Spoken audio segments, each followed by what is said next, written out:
आज बात करते हैं अपन पास्ट परफेक्ट टेंस की। पास्ट परफेक्ट टेंस, इसकी पहचान क्या होती है? पहचान होती है इसकी कि हिंदी के जो वाक्य होते हैं, हिंदी के वाक्यों के अंत में, हिंदी के वाक्यों के अंत में चुका था, चुकी थी, चुके थे आदि शब्द आते हैं। आदि शब्द आते हैं। तो जब ये शब्द आएंगे तो हमें पता चलेगा कि ये कौन सा टेंस है, पास्ट परफेक्ट टेंस है। इसके बाद में बात करते हैं इसकी जो फॉर्मूले हैं, हम पढ़ते हैं फॉर्मूला इसका कि इसमें किस प्रकार के फॉर्मूले हैं वो यूज हम करते हैं टेंस को हिंदी से अंग्रेजी में ट्रांसलेट करने के लिए। किस प्रकार के जो स्ट्रक्चर्स है, फॉर्मूले हैं, उनका हम प्रयोग करते हैं। तो सबसे पहले बात करते हैं हम अपन अफर्मेटिव सेंटेंस की। अफर्मेटिव सेंटेंस जो होता है उसकी बात करते हैं। अफर्मेटिव सेंटेंस में क्या होता है कि सबसे पहले क्या आता है, सब्जेक्ट आता है, और उसके बाद में इसमें परफेक्ट टेंस में हैड हेल्पिंग वर्ब का हम यूज करते हैं। परफेक्ट जो पास्ट परफेक्ट टेंस होता है इसमें हेड जो हेल्पिंग वर्ब है उसका हम प्रयोग करते हैं। इसके बाद में आता है इसमें मेन वर्ब जो है उसकी हम थर्ड फॉर्म का प्रयोग करते हैं, और फिर बाद में क्या करते हैं, इसमें कोई ऑब्जेक्ट अगर अपने पास में है तो उसका प्रयोग करते हैं, और उसके बाद में कोई अदर जानकारी है तो उसका हम प्रयोग करते हैं। तो ये क्या हो गया अपना अफर्मेटिव सेंटेंस का स्ट्रक्चर या फॉर्मूला जिसको बोलते हैं, वो हो गया पास्ट परफेक्ट टेंस का। इसके बाद में बात करते हैं हम निगेटिव की। निगेटिव का जो सेंटेंस है उसमें बात करते हैं। तो निगेटिव में क्या आएगा, सब्जेक्ट आ जाएगा और हेल्पिंग वर्ब आ जाएगी हैड, उसके बाद में क्या आ जाएगा, नॉट आ जाएगा, उसके बाद में मैन वर्ब की थर्ड फॉर्म आ जाएगी, और उसके बाद में क्या आ जाएगा, अगर ऑब्जेक्ट अपने पास में है तो ऑब्जेक्ट आ जाएगा, और उसके बाद में क्या आ जाएगा, कोई और जानकारी है तो वो भी उल्लेख कर देंगे। इसके बाद में हम बात करते हैं इंटेरोगेटिव की। इंटेरोगेटिव सेंटेंस की। तो इंटेरोगेटिव सेंटेंस दो तरीके के हम पढ़ते हैं। सबसे पहले वो सेंटेंसेस जिनका उत्तर हम यस या नो में देते हैं, जो हेल्पिंग वर्ब से शुरू होते हैं उनसे। तो हेल्पिंग वर्ब से शुरू करेंगे तो हेल्पिंग वर्ब पास्ट परफेक्ट में कौन सी आती है, हैड आती है। कौन सी आती है, हैड आती है। तो हैड, उसके बाद में जो सब्जेक्ट है वो हेल्पिंग वर्ब के बाद में आएगा। फिर क्या आ जाएगा, अपनी जो मेन वर्ब की थर्ड फॉर्म है वो आ जाएगी, और उसके बाद में क्या आ जाएगा, ऑब्जेक्ट अगर है तो वो, फिर बाद में कोई दूसरी जानकारी है तो वो, और अंत में फुल स्टॉप आ जाएगा। ये तो हो गया अपना कौन सा, हेल्पिंग वर्ब वाला। हाँ, यहाँ पे देखो थोड़ा सा यहाँ पे ध्यान रखना है। यहाँ पे हमें जो इंटरोगेटिव सेंटेंस बनाते हैं उसमें हम क्वेश्चन मार्क का उल्लेख अवश्य ही करते हैं, नहीं तो अपना सेंटेंस क्या हो जाता है, गलत हो सकता है। इसके बाद में दूसरी बात करते हैं WH जो वर्ड है, WH वर्ड, उससे हम बनाते हैं दूसरे प्रकार का सेंटेंस। तो WH वर्ड, उसके बाद में हेल्पिंग वर्ब आएगी हैड, और उसके बाद में आ जाएगा अपना सब्जेक्ट, और उसके बाद में मेन वर्ब की थर्ड फॉर्म, फिर आ जाएगा अपना, यदि अपने पास में ऑब्जेक्ट है तो लगाएंगे, नहीं तो फिर अदर जानकारी के साथ में इसका अंत करेंगे, और लास्ट में प्रश्नवाचक चिन्ह लगाना अनिवार्य है। ये हो गया अपना स्ट्रक्चर। अब बात करते हैं हम थोड़ा थोड़ा एक दो सेंटेंस इनका पढ़ते चलते हैं। जैसे फॉर एग्जांपल हम इनके एक एक वाक्य, एक एक सेंटेंस बना करके देखते हैं। जैसे अफर्मेटिव सेंटेंस का हम बनाते हैं तो क्या हो जाएगा कि मैं खाना खा चुका था। मैं खाना खा चुका था। तो पहले ही बात क्या है कि जब सेंटेंस अपने पास में हिंदी का आता है तो हमें क्या करना होता है, उसकी पहचान ढूंढनी होती है। तो पहचान ढूंढनी होती है तो क्या करना है यहां पर हमने लास्ट में वाक्य के अंत में हमने क्या किया, इसकी पहचान ढूंढ ली, तो चुका था, इसकी पहचान क्या हो गई, चुका था। तो ये कौन सा टेंस हो गया, पास्ट परफेक्ट हो गया। अब आपको पता चल गया कि पास्ट परफेक्ट टेंस है इसमें, तो इसका स्ट्रक्चर देखना है, सेंटेंस देखना है कि कौन से सेंटेंस का ये है। तो कौन से सेंटेंस का है, साधारण सेंटेंस है, अफर्मेटिव सेंटेंस है, सकारात्मक वाक्य, कहीं पे किसी प्रकार का नोट नहीं है, किसी प्रकार का प्रश्नवाचक चिन्ह नहीं है। तो ये किस प्रकार का सेंटेंस हो गया, अफर्मेटिव सेंटेंस हो गया। तो इसमें सब्जेक्ट कौन है, आई, आई है। आई के साथ में क्या आएगा, दोनों के साथ में चाहे सब्जेक्ट सिंगुलर हो चाहे प्लूरल हो, पास्ट परफेक्ट में एक ही वर्ब है, हेड है, तो सिंगुलर और प्लूरल दोनों के साथ में क्या आती है, हेड आती है। तो आई हैड। अब देखो वर्ब क्या है, खाना, वर्ब क्या है, मतलब खाना, ईट वर्ब है, तो क्या हो जाएगी, ईट की थर्ड फॉर्म क्या होती है, ईटन। आई हैड ईटन, और ये क्या है, ऑब्जेक्ट है अपना, ये क्या है, ऑब्जेक्ट है। तो ये क्या हो गया, आई हैव ईटन और फूड, फुल स्टॉप। देखो दूसरी बात, ये तो सब्जेक्ट है। अब देखो ऑब्जेक्ट हमेशा सब्जेक्ट के तुरंत बाद ही होता है। जब कभी भी हमें ढूंढना होता है कि वाक्य में ऑब्जेक्ट है कि नहीं है, तो सब्जेक्ट के तुरंत बाद वाला जो वर्ड है उसको देखो। यदि सब्जेक्ट के तुरंत बाद यदि वर्ब है, तब उस सेंटेंस में ऑब्जेक्ट नहीं है। यदि सब्जेक्ट के तुरंत बाद कोई वाक्य का सब्जेक्ट है, उसके तुरंत बाद कोई नाउन है या कोई प्रोनाउन है, या तो कोई नाउन होगा या फिर कोई प्रोनाउन होगा, तो ध्यान ये रखना है कि इस सब्जेक्ट के बाद वाला ये क्या बन जाएगा, ऑब्जेक्ट बन जाएगा उस सेंटेंस का। यदि सब्जेक्ट के तुरंत बाद वर्ब है, इसका मतलब उस सेंटेंस में ऑब्जेक्ट नहीं है। ठीक है। दूसरा सेंटेंस, वह अपना काम समाप्त कर चुकी थी, वह अपना काम समाप्त कर चुकी थी। देखो वही बात आ गई, कर चुकी थी, समाप्त कर चुकी थी, पूरे की पूरी वर्ब आगे समाप्त करना। ठीक है, समाप्त करना वर्ब है, तो समाप्त कर चुकी थी पास्ट परफेक्ट हो गया। अब सेंटेंस वही असर्टिव है, सॉरी असर्टिव दोनों में आते हैं, तो वही अफर्मेटिव सेंटेंस है, तो वो क्या हो जाएगा अपने पास में, अफर्मेटिव का स्ट्रक्चर ये रहा। तो सबसे पहले क्या आएगा, सब्जेक्ट, सब्जेक्ट कौन है, वह, तो क्या हो जाएगा, अब वह लड़का है कि लड़की, ये भी देखना होता है, क्योंकि यहाँ पे चुकी थी है, इसका मतलब क्या है, गर्ल है, तो गर्ल होते ही यहाँ पे क्या हो जाएगा, सी हो जाएगा। क्या हो जाएगा, सी। फिर हेड आ जाएगा, हेल्पिंग वर्ब हेड आ जाएगा, सी हैड। फिर क्या आएगा अपनी बाद में, इसके बाद में क्या आएगा, मेन वर्ब की थर्ड फॉर्म। और मेन वर्ब क्या है, समाप्त करना। समाप्त करना का मतलब कंप्लीट। कंप्लीट यानी क्या होता है, समाप्त करना या पूर्ण करना। तो क्या हो जाएगा, she had completed. She had completed हो गया, वर्ब की थर्ड फॉर्म आ गई। इसके बाद में ऑब्जेक्ट। ऑब्जेक्ट देखो अपना कार्य, वर्ब तो लास्ट में है ना, उससे पहले मैंने क्या बताया था, सब्जेक्ट के तुरंत बाद यदि कोई नाउन होता है, तो नाउन क्या है यहाँ पे, वर्क। ये जो नाउन है ये वर्ब है, और ये क्या है, प्रोनाउन है, पजेसिव प्रोनाउन है। अब देखो यहाँ पे क्या आएगा, अपना के लिए क्या आएगा, सी आएगा कि सी, ही आएगा, ही में से आएगा या सी में से आएगा, सी में से आएगा। क्यों, क्योंकि अपने पास में सब्जेक्ट कौन है, सी है। तो जो भी रिफ्लेक्सिव प्रोनाउन होते हैं, जो भी है ना, वो उस सब्जेक्ट के अकॉर्डिंग आते हैं। जैसे संबंधवाचक प्रोनाउन है ये, तो ये किस किस से संबंध दर्शा रहा है, सी से संबंध दर्शा रहा है। तो ये सी है, तो यहां पर अपने के लिए क्या आएगा, हर आ जाएगा।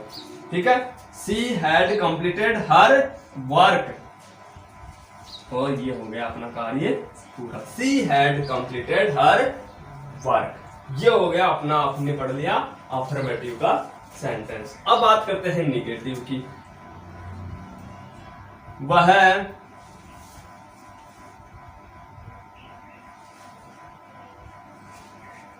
बाजार नहीं जा चुका था, वह बाजार नहीं जा चुका था। तो क्या हो जाएगा, ये हो जाएगा, और हेल्पिंग वर्ब क्या हो जाएगी, हैड हो जाएगी। ही हैड, और वह हेल्प नॉट आ जाएगा, ही हैड नॉट।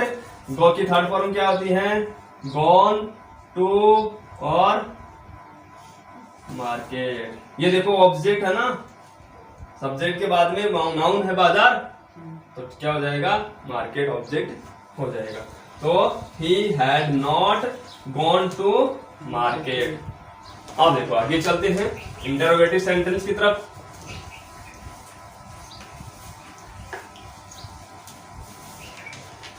देखो इंटरोगेटिव सेंटेंस एक तो हेल्पिंग वर्ब से बनेंगे, एक WH वर्ड से। तो देखो क्या उसके विद्यालय पहुंचने से पहले घंटी बज चुकी थी। क्या उसके विद्यालय पहुंचने से पहले घंटी बज चुकी थी। देखो इस सेंटेंस में दो कार्य हो रहे हैं। दो कार्य कौन से, एक तो उसका विद्यालय पहुंचना, दूसरा घंटी का बजना, और एक शब्द है यहाँ पे से पहले। तो दो कार्य है, एक तो विद्यालय पर पहुंचना और एक घंटी का बजना। ठीक है, अब देखो पहले कौन सा कार्य हो रहा है, पहले कौन सा कार्य हो रहा है, पहले कौन सा कार्य हो रहा है, विद्यालय पहुंचना हो रहा है या घंटी बजना हो रहा है, नहीं पता, नहीं पता चल रहा। तो देखो इसमें देखो सबसे पहले क्या करना अपने को, वाक्य की शुरुआत किससे करनी है, हेल्पिंग वर्ब से कर दे। तो हेल्पिंग वर्ब अपने पास में क्या है, हैड। ठीक है, तो इस देखो से पहले है ना, से पहले वाले के बाद वाला जो सेंटेंस है वो पहले आ जाएगा और ये बाद में चला जाएगा। तो हैड द बेल, घंटी यानी क्या होता है, बेल, हैड द बेल, और इसकी क्या हो जाएगी, हैड आ गया, उसके साथ में वर्ब कौन सी आएगी, थर्ड फॉर्म आएगी, हैड द बेल। और रिंग की थर्ड फॉर्म क्या होती है, रिंग, रैंग और रंग। हैड द बेल, रंग और बिफोर आ जाएगा। ठीक है, और बिफोर के बाद ये सेंटेंस आ जाएगा। तो हैड द बेल रंग बिफोर, और ही रीच्ड द स्कूल।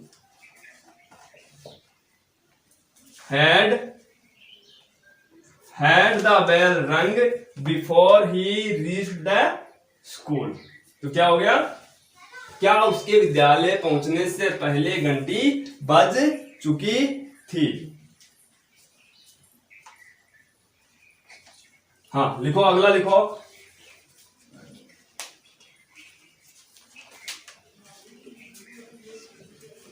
मेरे सोने से पहले तुम पत्र क्यों लिख चुके थे। सेम बात है भाई, से पहले आ रहा है एक वर्ड। ठीक है, एक तो उसका सोना, मेरा सोना, दूसरा तुम्हारा पत्र लिखना। तो पहला काम क्या हो रहा है भाई, मैं सो रहा हूं या तुम पत्र लिख रहे हो, पहले पत्र लिखा जा रहा है और ये इसका सोने का काम बाद में हो रहा है। तो क्या हो जाएगा, सबसे पहले हम शुरुआत करेंगे WH वर्ड से। WH वर्ड कौन है यहाँ पर, क्यों, क्यों मतलब वाई, कौन सा शब्द है, वाई। वाई के बाद में क्या आएगा, हेल्पिंग वर्ब आएगी ना, तो क्या आ जाएगा, वाई हैड, और फिर क्या आएगा, मेन वर्ब की थर्ड फॉर्म। तो वाई हैड यू, ये वाला पहले आएगा। वाई, मैंने क्या बताया था पहले वाले सेंटेंस में, से पहले के बाद वाला जो सेंटेंस है वो पहले आएगा और ये बाद में जाएगा जब हम हिंदी से अंग्रेजी बनाएंगे। तो why had you return, right की थर्ड फॉर्म क्या होती है, वाइट की थर्ड फॉर्म क्या होती है, return. Why had you return a letter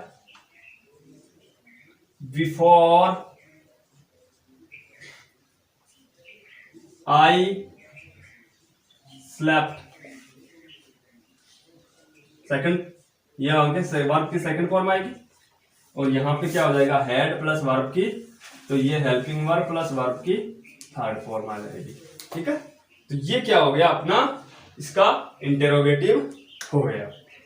हाँ देखो, पास्ट परफेक्ट टेंस के यूजेस की हम बात करते हैं तो सबसे पहला ही यूज इसका क्या है कि जब दूसरा कार्य आरंभ होने से पहले, दूसरा कार्य आरंभ होने से पहले पहला कार्य समाप्त हो चुका हो, यानी कि दो कार्य होंगे उसमें, और उसमें पहला कार्य है वो दूसरे कार्य के आरंभ होने से पहले पूर्ण हो चुका होता है। तो उस स्थिति में हम क्या करते हैं, आफ्टर, बिफोर, व्हेन और अनटिल शब्दों का प्रयोग करते हैं, और उसमें इस प्रकार इसका प्रयोग करते हैं। जैसे the train had gone, train है वो जा चुकी थी, तो इसमें हैड गॉन हो गया।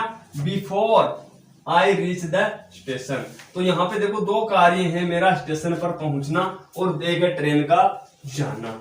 तो जो दूसरा कार्य है, ये दूसरा कार्य कौन सा है, मेरा स्टेशन पर पहुंचना, और पहला कार्य क्या है, ट्रेन का जाना। यानी कि पहला कार्य समाप्त हो चुका था दूसरा कार्य शुरू होने से पहले ही, यानी कि स्टेशन पर पहुंचने से पहले ही क्या हो गई थी, ट्रेन जा चुकी थी।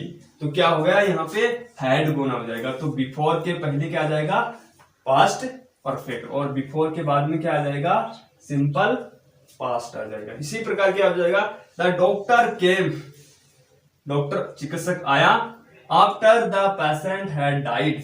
तो यहां पर भी देखो दो कार्य हैं, एक तो ये और एक ये। पहला कार्य है डॉक्टर का आना, दूसरा कार्य है पेशेंट का मरना।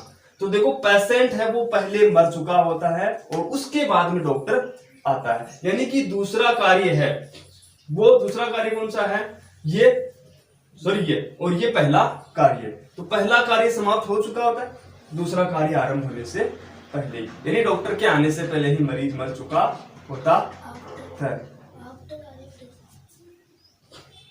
देखो दो शब्द हैं, एक तो हम पढ़ते हैं आफ्टर और एक हम पढ़ते हैं बिफोर।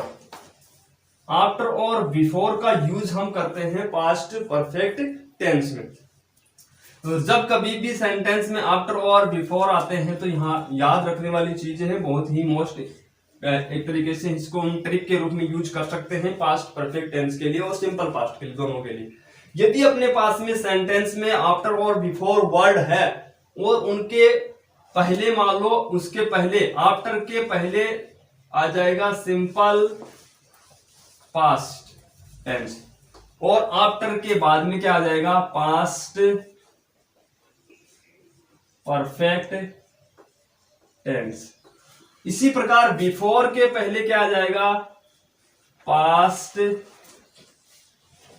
परफेक्ट टेंस, और बिफोर के बाद में क्या आ जाएगा, सिंपल पास्ट टेंस। ये इसका यूज है। इसका बहुत ही सरल और एकदम आसान सा तरीका है कि जब अपने पास में सेंटेंस में आफ्टर और बिफोर आता है तो उसको हम किस प्रकार करते हैं कि आपको पता है आफ्टर का मतलब क्या होता है, आफ्टर का मतलब क्या होता है, के बाद। तो हमेशा याद रखना आफ्टर के आफ्टर यानी कि आफ्टर के बाद क्या आता है, पास्ट परफेक्ट टेंस आता है। आफ्टर के आफ्टर क्या आता है, पास्ट परफेक्ट टेंस आता है। और बिफोर का मतलब क्या होता है, के पहले या से पहले, यही होता है, के पहले कर दो या से पहले कर दो। बिफोर का मतलब क्या होता है, के पहले या से पहले, और बिफोर क्या आता है, पास्ट परफेक्ट आता है। तो यहाँ पे दोनों शब्दों से हम निकाल सकते हैं कि यदि आफ्टर आ रहा है तो आफ्टर के आफ्टर पास्ट परफेक्ट आएगा और बिफोर के बिफोर पास्ट परफेक्ट आएगा। अब अपने को ये पता चल गया, दो मान लो आपको कुछ नहीं आता है और आपको ये पता है कि आफ्टर के आफ्टर क्या आता है, पास्ट परफेक्ट टेंस आता है। मान लो एग्जाम में इस प्रकार सेंटेंस आ गया कि यहां पर आपको दे दिया खालिस्तान, ये जो है रिक्त स्थान दे दिया और आपको यहाँ पे वर्ब बननी है डाई। अब आपको पता होगा तब तो आप आसानी से कर सकते हो कि आफ्टर के आफ्टर पास्ट परफेक्ट आता है। तो आपको पता है तो आप आसानी से कर सकते हो कि पास्ट परफेक्ट में हेल्पिंग वर्ब तो क्या आती है, हैड आती है। और फिर क्या आता है, मेन वर्ब की थर्ड फॉर्म, तो डाई की क्या हो जाएगी, डाइड हो जाएगी। यदि एग्जाम में इस प्रकार आ गया सेंटेंस कि आपको यहाँ पे ब्लैंक दे दिया और यहाँ पे आपको वर्ब भरनी है, कि आपको इसमें वर्ब भरनी है, कम वर्ब भरनी है यहाँ ब्लैंक में, तो फिर आपको पता है कि आफ्टर के आफ्टर तो क्या है, पास्ट परफेक्ट है, तो इधर वाले में फिर क्या आएगा, सिंपल पास्ट। तो फिर आप यहाँ पे क्या करोगे, केम वर्ब करोगे। ठीक है, इसी प्रकार बिफोर वाले में हो जाएगा। यदि बिफोर के आ जाएगा, देखो बिफोर के बिफोर ब्लैंक आता है, इसका मतलब पास्ट परफेक्ट आएगा, और बिफोर के बाद में क्या आ जाएगा, फिर सिंपल पास्ट आ जाएगा। इसी प्रकार ये याद रखने वाली बात है।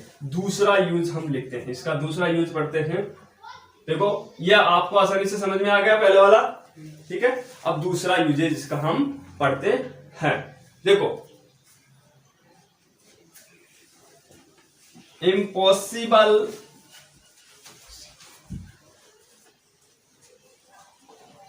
कंडीशन, इम्पॉसिबल कंडीशनल सेंटेंस में जो इम्पॉसिबल कंडीशनल सेंटेंस होता है, असंभव शर्त वाला सेंटेंस, उसमें क्या करते हैं, इम्पॉसिबल कंडीशनल सेंटेंस में की बात करते हैं दूसरे यूजेज की। तो इम्पॉसिबल कंडीशनल सेंटेंस होते हैं, इम्पॉसिबल कंडीशनल सेंटेंस में शर्त वाले वाक्य में, जो शर्त वाले वाक्य होते हैं यानी जो इफ सेंटेंस होते हैं, उनमें हम पास्ट परफेक्ट टेंस का प्रयोग करते हैं। इफ वाले सेंटेंस में ध्यान रखना, दो सेंटेंस है, दो क्लोज होते हैं, उनमें से जो इफ वाला क्लोज होता है उसमें हम क्या करते हैं, पास्ट परफेक्ट टेंस का प्रयोग करते हैं, जो कंडीशनल सेंटेंस होते हैं। जैसे if you had worked hard, तो यहाँ पे हैड प्लस वर्ब की थर्ड फॉर्म है, तो इफ वाले सेंटेंस में क्या हो गया, पास्ट परफेक्ट आ गया। यू वुड हैव पास्ट, ये कंडीशन नंबर थर्ड है हम, ठीक है। मैं बताऊंगा आपको कंडीशन, तीनों कंडीशंस। और ये देखो दूसरा sentence, if you had run, यहाँ पे वर्ब की थर्ड फॉर्म, देखो if you had run fast, तो देखो इफ वाले सेंटेंस में हैड प्लस वर्ब की थर्ड फॉर्म है, और you would have met your friend, तो यहाँ पे कंडीशन जो इम्पॉसिबल कंडीशन है उसमें हम क्या करते हैं, इफ वाले सेंटेंस में पास्ट परफेक्ट टेंस का प्रयोग करते हैं। देखो बात करते हैं इसके एक्सरसाइज की। तो हम 5 सेंटेंसेस आपके सामने हैं, अब उनको हम एक एक 1 बाय 1 करते हैं। पहला सेंटेंस है, I blank to bed after I blank my work. अपने पास में वर्ब है दो, एक तो गो वर्ब है, एक फिनिश वर्ब है। तो देखो मैंने अभी बताया था आपको कि आफ्टर और बिफोर शब्द का हमें ध्यान रखना है। तो आफ्टर के आफ्टर क्या आता है, आफ्टर के आफ्टर पास्ट परफेक्ट टेंस आता है। इसका मतलब आफ्टर से पहले वाले में सिंपल पास्ट आएगा और आफ्टर के बाद वाले में पास्ट परफेक्ट टेंस आएगा। तो आफ्टर से पहले वाले में सिंपल पास्ट आएगा तो गो की सिंपल पास्ट वर्ब क्या होती है, यानी कि गो का सेकंड फॉर्म क्या होती है, वेंट होती है। तो I went to bed after I, और इसमें पास्ट परफेक्ट आएगा तो क्या हो जाएगा, हैड फिनिश्ड माई वर्क। इसी प्रकार दूसरा सेंटेंस देखो, द पेशेंट बिफोर शब्द है, बिफोर, और बिफोर के बिफोर क्या आता है, पास्ट परफेक्ट आता है। तो पास्ट परफेक्ट आता है तो क्या हो जाएगा, डाई का, तो ये हो जाएगा हैड डाइड हो जाएगा। और आप बिफोर के बाद में सिंपल पास्ट आता है तो क्या हो जाएगा, अराइव्ड हो जाएगा। हो गया। और ये देखो इफ यू, ये हो गया आपका कंडीशनल सेंटेंस। तो ये क्या हो जाएगा, इफ यू हैड वर्कड। हमने पढ़ा था कि इफ वाले सेंटेंस में हम क्या करते हैं, पास्ट परफेक्ट टेंस का प्रयोग करते हैं। दूसरे में क्या करेंगे, दूसरे में हम करते हैं would plus have plus verb की थर्ड फॉर्म करते हैं। तो ये हो जाएगा यू वुड हैव पास्ट हो जाएगा। इसके बाद में बात करते हैं चौथे नंबर सेंटेंस की। तो ही ब्लैंक मी, आफ्टर शब्द आ गया और आफ्टर के आफ्टर क्या होता है, पास्ट परफेक्ट होता है। तो यहाँ पे हो जाएगा पास्ट परफेक्ट और यहाँ पे हो जाएगा सिंपल पास्ट। तो देखो सिंपल पास्ट होगा तो यहाँ पे फोन है तो इसका क्या हो जाएगा, सेकंड फॉर्म फोन हो जाएगा। और इसका पास्ट परफेक्ट क्या हो जाएगा, रीच का हैड रीच्ड हो जाएगा। इसी प्रकार बिफोर, अब यहां पे कंफ्यूज होने की जरूरत नहीं है। ठीक है, कई बार क्या होते हैं बिफोर और आफ्टर शब्द क्या होते हैं वाक्य के शुरू में आ जाते हैं, तो फिर कंफ्यूज हो जाते हो। तो देखो ये बिफोर शब्द है और बिफोर के बिफोर क्या आता है, पास्ट परफेक्ट आता है, बिफोर के बाद क्या आता है, सिंपल पास्ट आता है ना। तो ये जो ब्लैंक है, ये जो रिक्त स्थान है, ये किसके बाद में है, बिफोर के बाद में है ना, बिफोर के पहले नहीं है ना। इसका मतलब बिफोर के बाद वाले में तो सिंपल पास्ट आता है, तो यहां पे क्या आ जाएगा, सिंपल पास्ट आ जाएगा। तो मूव का क्या हो जाएगा, मूव्ड हो जाएगा। और बाद में बचा कौन सा, ये वाला, वो केस किसका हो गया, बिफोर के पहले हो गया। तो क्या यहां पे क्या हो जाएगा, हैड सोल्ड, सेल मतलब बेचना, और सोल्ड यानी इसके बाद की थर्ड फॉर्म। तो ये क्या हो गया, before the moved, simple past हो गया, बिफोर के बाद में, to Udaipur they had sold everything. तो यहां बिफोर से पहले क्या हो गया, हैड प्लस बाद की third form past perfect tense हो गया। ठीक है दोस्तों, अगले टेंस को हम पढ़ेंगे अगले वीडियो में। तब तक के लिए धन्यवाद, थैंक यू।